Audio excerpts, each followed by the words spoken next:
2024వ సంవత్సరంలో మొదటి నెలలో ఈ 15 రోజులు అమావాస్య అష్టమి సందర్భంగా ఎలాంటి విధి విధానాలు పాటించాలో ఈ వీడియోలో సవివరంగా సంపూర్ణంగా తెలుసుకుందాం.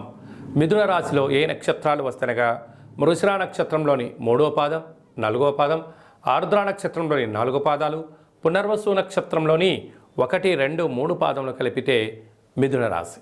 చాలామందికి పుట్టినటువంటి కాల సమయంలో డేటా బర్తులు సక్రమంగా లేనటువంటి కారణం చేత పేరు యొక్క మొదటి అక్షరాన్ని అనుసరిస్తూ ఆ రాశిని తెలుసుకునే ప్రయత్నం చేద్దాం. అవి ఏ అక్షరాలు ఒకసారి పరిశీలన చేద్దాం. క, కి, కు, ఖం, అజ్ఞ, చ, కే, కో, హ అక్షరాల వారందరూ కూడా మిథున రాశి జాతకులే. మిథున రాశి యొక్క అధిపతి బుధుడు.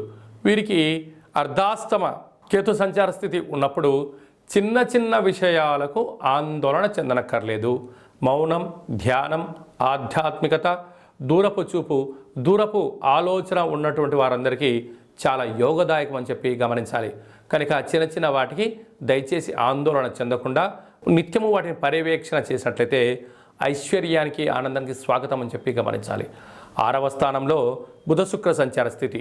నూతనమైన పెట్టుబడులు, వ్యాపారాలు, బంగారు ఆభరణాలు, వస్తువులు, నూతన వస్త్రాలు, క్రయ విక్రయాలు ఆనందానికి కేంద్ర బిందువు అని చెప్పి గమనించాలి.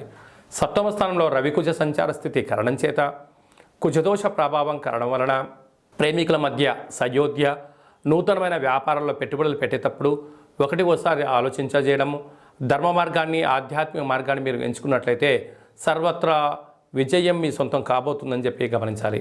భాగ్యస్థానంలో శని సంచార స్థితి ఉండడం వల్ల ఉన్నదాంతో ఆనందపడుతూ ఏదైనా ఒక పని చేస్తున్నప్పుడు భార్యాభర్తల మధ్యతో స్నేహము, గురువులతో, తల్లిదండ్రులతో, సమాజంతో మమేకమైన పనులు చేసేటప్పుడు తప్పులు చేయకుండా సన్మార్గమైన మార్గాన్ని ఎంచుకోగలిగితే మీకన్నా అదృష్టవంతుడు ఎవరు లేరు అని చెప్పి గమనించాలి. రాజ్యస్థానంలో రాహు సంచార స్థితి ఉండడం వల్ల ఉద్యోగ ప్రయత్నాలు కలిసి రావడం, ధనపరమైన ధన ప్రవాహం మీ సొంతం కాబోతుంది. లాభస్థానంలో గురువు. దేవతల యొక్క ఆశీస్సులు, ధర్మ మార్గము, ఆధ్యాత్మికమైన సన్మార్గమే మీ విజయానికి తొలిమెట్టు అని చెప్పి గమనించాలి. కనుక ఈ అష్టమి రోజున, అమావాస్య రోజున ఈ మిథున రాశి వారు ఎలాంటి విధి విధానాలు పాటించాలి అన్నట్లయితే కళౌ వెంకటనాయక అన్నట్టుగా వెంకటేశ్వర స్వామి వారికి తులసి మాలను సమర్పించినట్లయితే, కాళభైరవ స్వామి వారికి మధ్యాహ్నం మీరు ఆహారంగా ఏర్పాటు చేసినట్లయితే అద్భుతమైన ఆనందం మీ సొంతం కాబోతుంది. చేతుల వృత్తుల వాళ్ళు, సేవా రంగాల వాళ్ళు, రాజకీయాలు, హోటల్ వ్యాపారాలు, చిన్న చిన్న వ్యాపార సంస్థల వారందరికీ కూడా, సాఫ్ట్వేర్ ఉద్యోగస్తులకు చాలా సువర్ణ కాలము అని చెప్పి గమనించాలి.